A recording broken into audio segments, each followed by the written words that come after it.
Hello everyone, welcome back to this channel. In this video, I will show you the easy and clear steps on how to enable Ask before closing multiple tabs Firefox browser Windows 10.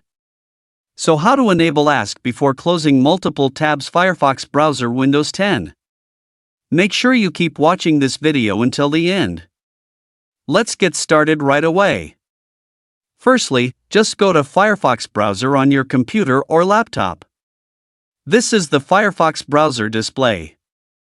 Next, move the cursor to the top right of the screen.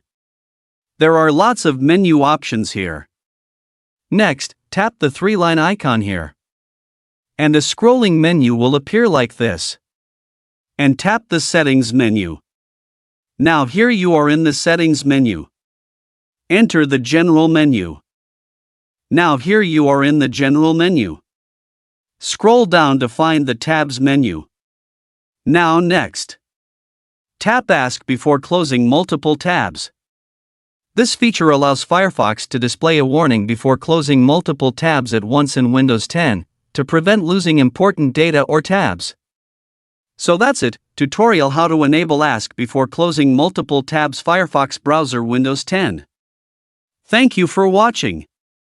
I hope this video is useful. See you in the next video.